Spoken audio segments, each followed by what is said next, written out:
Hey guys, welcome back to the pre-lock show for RotoPros Thursday afternoon. We've got the Draftkings slate is 6 games, FanDuel's 5 games. So Greg and I are going to talk about both of them again, just like yesterday. So again, Greg, I'll have you start with where do you see the difference between the two sites and why are you choosing FanDuel today over DraftKings?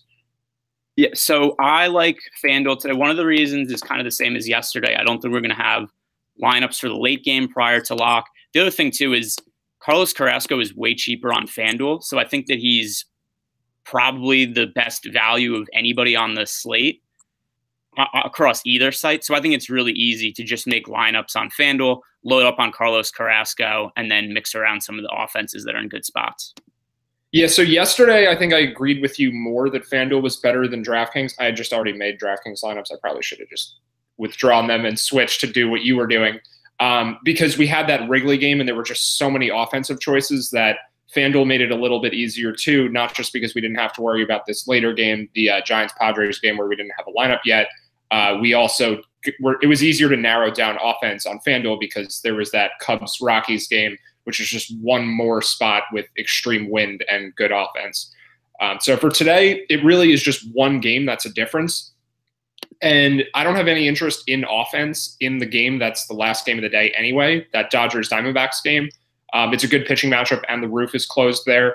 So I'm fine with DraftKings because I don't care about waiting for lineups for batting orders for the Dodgers and Diamondbacks. I'm not going to be rostering hitters there anyway with so many more favorable hitting conditions. But the difference for me is that it's a day game after a night game, so I wouldn't be surprised if we see teams resting players, which would impact how I like the starters in that game. Well, I like the starters anyway, so I guess I like one starter anyway. So it won't have too much of an impact. I guess it could have a small impact if I like them a little bit more or a little bit less. But I think I'm pretty set on how much of each starter I want to use for that game anyway. But I guess we'll get to that one after. Do you want to just start with favorite overall pitchers from both sites? Yeah, so for FanDuel, I think it's pretty clearly Carlos Carrasco. There's a big price difference between the top pitchers on FanDuel and DraftKings, where Carrasco is way more expensive than everybody else on DraftKings. But on FanDuel, we have Tanaka, McCullers, and Carrasco are all about the same price. So I think that there's a little bit more of a debate. Is Carrasco too expensive on DraftKings? But for FanDuel, he's pretty clearly the top play. Yeah, I agree with you. He's the top play on FanDuel. I don't think it's by that much, though. This Blue Jays lineup has been pretty good this year. I think we definitely undersold Teoscar Hernandez as a prospect or just as a hitter. I think he's really good. He's, I think it's number 2 in baseball in average exit velocity behind Stanton. And they have Josh Donaldson back today. So I'm not sure how great of a matchup it is for Carrasco. The wind is blowing out again. It's supposed to be warm. And Carrasco is always worse at home for some reason. So I think even with all of that said, he's the best play on FanDuel, but I'm not sure if he's the best play by that much. And on DraftKings, I really don't have any interest in Carrasco because he's substantially more expensive than the rest of the guys, outside of one, but more expensive than the rest of the guys that I would want to roster. Yeah, I mean, there's definitely a strikeout upside in McCullers, but even if we're going to say that Toronto's offense is better than we thought. I mean, it's still a 102 WRC plus against right-handed pitching. They're striking out at a 23.5% rate. And the Yankees offense and the Astros offenses are just, I think that no matter even the worst case scenario, we're saying the Blue Jays are as good as they could possibly be, the Astros and Yankees as bad as they could possibly be. I still would look at it as a far easier matchup for Carrasco than those guys. Yeah, the park factor is definitely unfavorable for Carrasco too, though. That's worth considering also. So if I had to guess the expected output, I think Carrasco does score the most points, but I think it's by a pretty small margin. So on FanDuel, I definitely agree with Carrasco as the top play. I don't have too much conviction in it. Maybe you have more conviction. But on DraftKings, I think it's pretty easy to rule him out because McCullers and Tanaka, who have lower expected outputs, maybe only slightly, are a lot cheaper than Carlos Carrasco. And there are some other pitchers that are cheaper than Carrasco too. Yeah, I think that there are, for me overall for the price tag, there's 3 pitchers I like on DraftKings. McCullers is 9,100, Tanaka is 7,900, and Alex Wood is 8,200. My favorite combination is McCullers and Tanaka because Alex Wood has not pitched deep into games at all this year. But I would feel better about Alex Wood if we see Arizona rest AJ Pollock, which they've done a decent amount for afternoon games this year. So for me, I think I'm okay with Alex Wood over Tanaka regardless. I think he's a better pitcher than Tanaka, and with the roof closed, it's not really too much of a difference in park factor. I mean, Arizona is still going to play as more of a hitter's park than Houston, but we haven't talked about the humidor since the first week of the season. Like, we don't know if that's had much of an effect. The games in Arizona have been a little bit lower scoring recently. But I think Alex Wood is just better than Tanaka, and the Diamondbacks offense is so much worse than the Astros offense, even if they have all their guys in there, that I'm fine with using Alex Wood and Lance McCullers as the primary DraftKings combination anyway.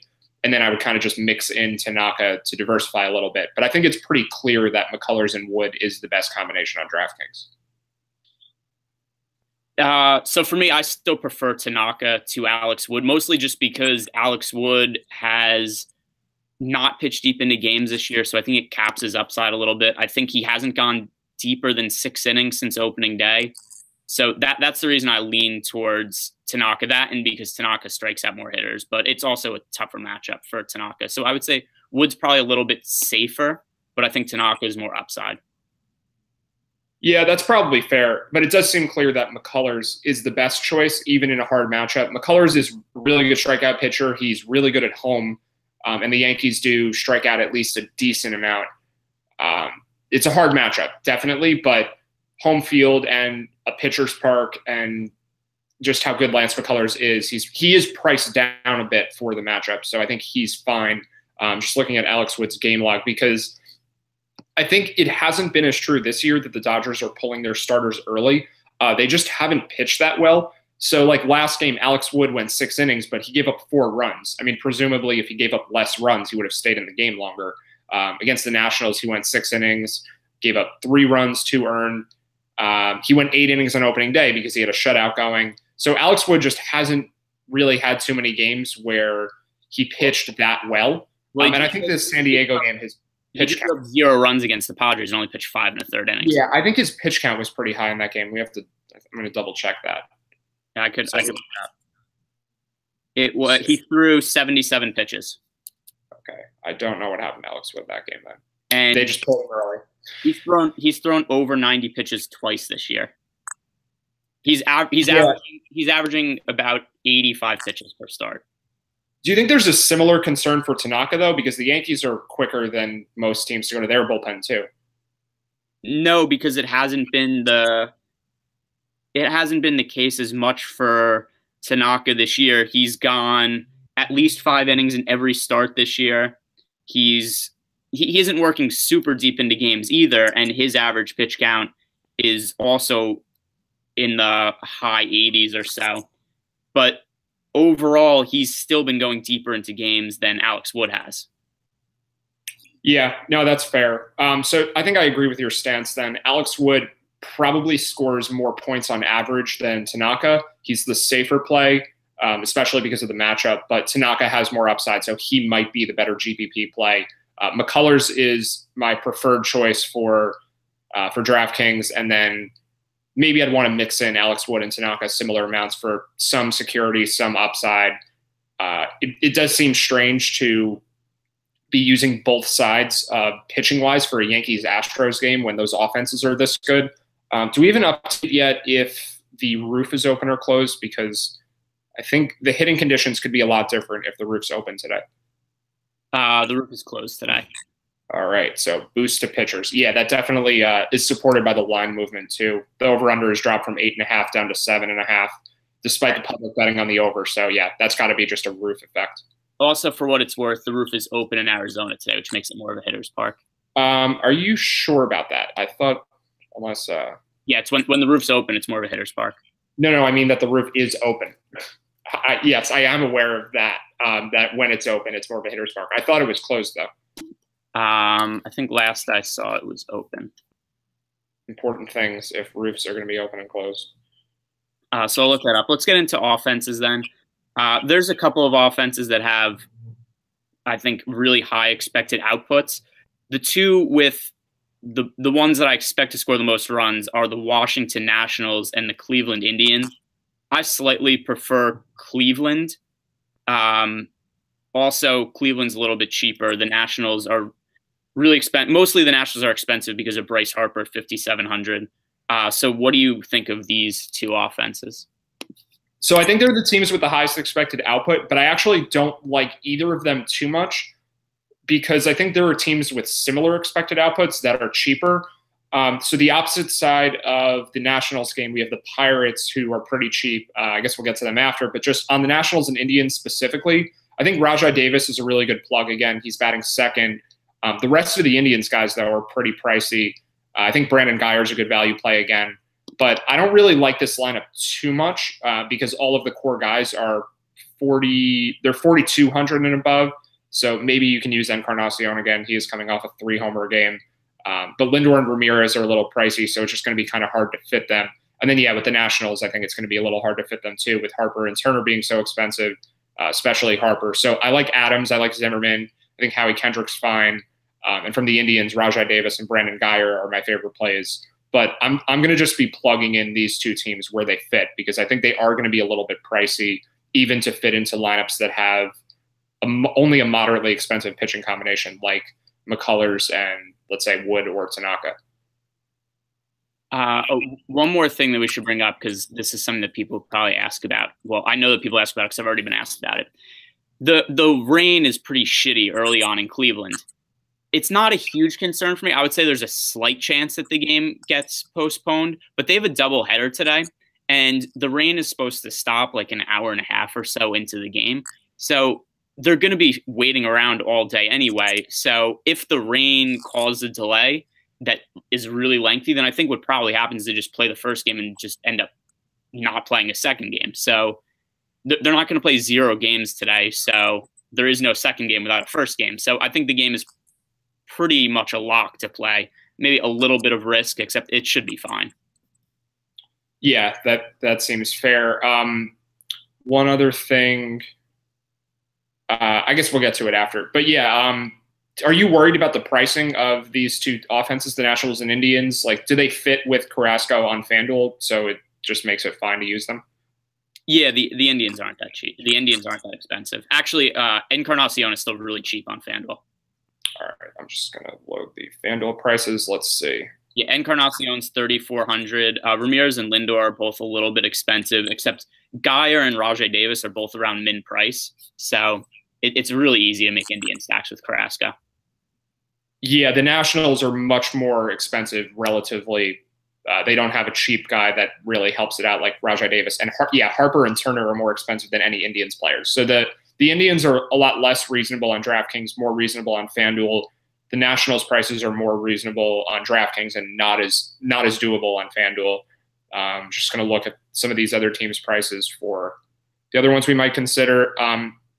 So my two favorite offenses for DraftKings are the Mets and Pirates, but it looks like the Mets are pretty expensive on FanDuel. The Pirates aren't, though. So what do you think about those two teams? Yeah, I like both the Pirates and the Mets. The Pirates are actually my favorite contrarian option because Jeremy Hellickson is not particularly good, and there's a reason that he is the cheapest pitcher on both sites. And it's not only is he bad, but it's the way that he gives up his runs is he's a fly ball pitcher who also gives up a lot of homers. So I think there's a lot of upside in rostering the Pirates today. And I also think that they're not going to really have much ownership. Yeah, I'm going to backtrack for just a second because we missed it. I guess it's not on the FanDuel slate because I do like those teams too, and we'll talk about them in just a second. But do you think Patrick Corbin is at all in play for DraftKings? I mean, his price is really ridiculous at $12,500. Usually we at least mention the most expensive pitcher on the slate. I probably won't use him, but if there's extra salary, like, would you pay up for him?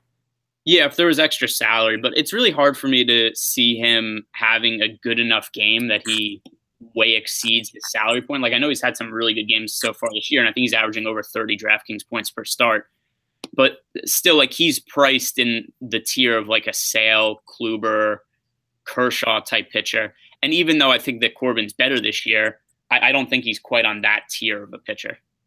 Yeah, I think it's too expensive too. I may have him in a couple lineups because some of these stacks are pretty cheap. But yeah, he is not a priority at all. So back to the Pirates and Mets. I think neither team is going to have too much ownership. The Pirates make more sense on FanDuel. They're cheaper than the Mets. I think on DraftKings, I probably prefer the Mets to the Pirates. But I'm really just targeting lefties from the Mets. Teheran still has the very significant righty-lefty splits. So I maybe wouldn't use that much of Yoenis Cespedes, but Bruce, Cabrera, who's a switch hitter, and Conforto. Actually, most of the Mets today are batting from the left side. So for stacking it, it works pretty well. They have Adrian Gonzalez hitting sixth. Reyes is a switch hitter leading off, and stolen base potential, even though he's not very good offensively. That makes him worth it for DFS upside. This Pirates lineup is a little weird with David Freese batting fourth. Josh Bell is out today, so that's a bit of a downgrade. But I still like the Pirates a lot. I think I may prefer the Mets. Something else too that's notable about the Mets is Jose Reyes is leading off today. He is min price on FanDuel. He is 2,000, so he's one of my favorite plays on the slate. Yeah, you can definitely fit any other hitters you want on FanDuel if you use Reyes and Rajai Davis. You get two stolen base guys for, basically nothing that are hitting at the top of the order. Yeah, those would be my two highest owned hitters on FanDuel for sure. But yeah, Reyes is still pretty cheap on DraftKings, 3,100. I think he's a good value play. I think Adam Frazier is a good value play. But everyone on the Mets and Pirates basically is a value play. So those are going to be the two offenses I target the most. And then I think because there's going to be some leftover salary with the pitching options not being that expensive, I think plugging in Bryce Harper if he fits, or some of these Indians guys, Trey Turner, because there isn't a shortstop to use really on. Yeah, there's no shortstop in the lineup for Pittsburgh, so that position's going to be open. So Turner and Lindor, I think, are good plays to fit in with the Pirates stack. But I think the route to go for me is going to be stack the Pirates and Mets and then plug in the Nationals and Indians. I guess the only other game left I'm probably fading offense entirely in the Yankees-Astros game. I'm assuming you are too, but more so for me because I'll actually be using the pitchers against them. But are you going to roster those two offenses at all, even though you're not using Tanaka and McCullers on FanDuel? I don't think so. I think as plugs, maybe. One thing is the second base options are really weak on FanDuel. So the guy who I will have exposure to is Altuve, just because he's cheaper than Ozzy Albies and he's the same price as Drupal Cabrera. Jason Kipnis isn't in the lineup. There just aren't other people to choose. Like the only second baseman I really like and want to have exposure to are Whit Merrifield and Jose Altuve. Yeah, that's reasonable. I won't have any of that because on DraftKings, with Tanaka and McCullers in a lot of lineups, it just doesn't make sense. But there's more positional flexibility on DraftKings, so it's just not necessary. So the other game, you just mentioned it briefly with Whit Merrifield. I guess, the only other offenses we have to talk about are that game and then the Braves side of the Braves-Mets game. So I don't know. How do you stand on any of that? So for the Braves-Mets game, the Braves offense is really good. They're also extremely expensive on both FanDuel and DraftKings. So if I'm spending up for an expensive offense, I just think that the output is higher for the Nationals or the Indians. So that kind of has me off Atlanta. The other thing also is Vargas I don't think is great, but I still think that he's probably better than Jaime Garcia or Jeremy Hellickson. So I prefer both the Nationals and the Indians to the Braves offense.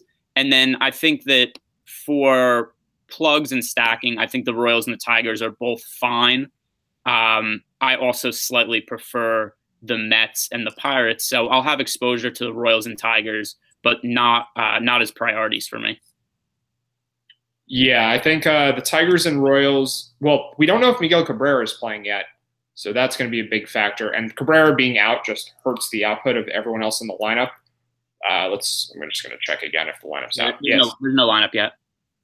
That game seems like a fine game for plugs, although I do think Royals stacks make sense because Fires is so homer prone and it's a really strong hitting environment there with the wind blowing out to left center field.